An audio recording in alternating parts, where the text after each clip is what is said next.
تمه شوه دا د کامیابي ورځ وه چې په دې ورځ باندې اشغالګران د افغانستان ووتل، د دوی امپراتوري دړې ولسوله، خو خوشحالي ورځ وه او غمیزه یې دغه وه، د خفګان دغه وه چې مجاهدین بیرته ناکام شول، ځکه چې په خپل منځ کې بې اتفاقي راغلی، د بې اتفاقیو له وجې نه مجاهدین بیرته ناکام شول او د ناکامي له وجې نه خلک ټول خفه شول او ډېر وطن ویجاړ سه، وطن ړنګ سه، بې ګناه خلک قتل شول او مجاهدین بدنام شو. د مجاهدینو د بدنامۍ دپاره ډېره غټه توطیې روانې وې، حتی دغه توطیې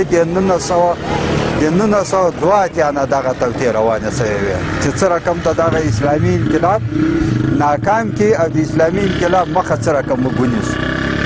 د هغه وخت نه دا توطیې روانې وې. نو په دې باره کې مقصد ټول خلک یو د اول د خفګان د خوشحالي خبر وه او دویم خفګان دغه و چې خلک مجاهدین هغه خپل هدف ته ونه رسېدل، ناکام شول او خوشحالي دغه و چې د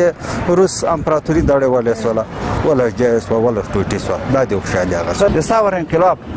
بیا روسان راوسته، افغانستان یې اشغال کړ، تباه یې کړ، بیا د افغانستان مجاهد ولس ملا وتړله، په جهاد باندې شروع وکړه، نری تکبیر یې کړ، روسانو ته سخت شکست ورکړ او 15,000 روسان یې مردار کړل، 300 یې اسیر کړل، نور بیا د ملک بیا آزاد کړ په خپل ایماني قوت باندې. خو متاسفانه بیا په مجاهدینو کې خپله بې اتفاقي راپېښه شوله. د بې اتفاقۍ په نتیجه کې بیا دا شوله چې ګډوډي بیا امني دا راغله، بیا خدای پاک په موږ رحم وکړي، اسلامي امارات راغی. بیا اسلامي امارات داسې نظام د ملا محمد عمر مجاهد په حکومت کې امن و نظام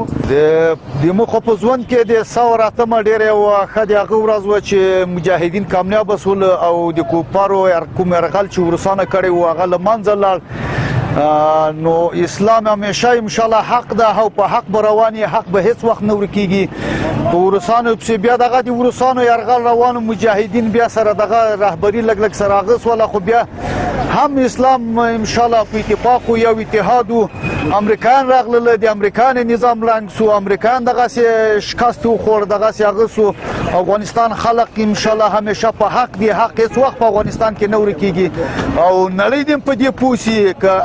څه اسلامي دولتونه دي څه کفري دولتونه دي چې په افغانستان کې حق نه ورکیږي. د افغانستان غیرتي ولس ده، ان شاء الله همیشه به ځان حق ته رسوي او شرعي نظام به په افغانستان باندې ان شاء الله جاری وي تر اخر زمانه پورې. امارات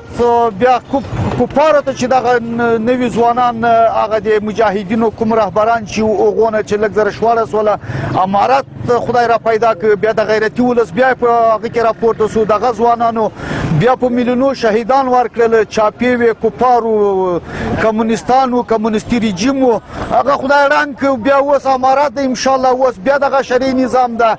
او نړۍ دې په دغه باندې همیشه پوه اوسېږي چې هیڅ وخت د افغانستان حکومت ملت نه د چا تر بیرغ لاندې ځي، نه د چا غلامي کوي او نه به د چا غلامي ته سر ټیټ کړي، همیشه به ان شاء الله د حق طرفدار په حق به روان وي. دا ډېره ښه تاریخي او د اسلام برای ورځ وله، موږ په دې باندې ډېر خوشحاله یو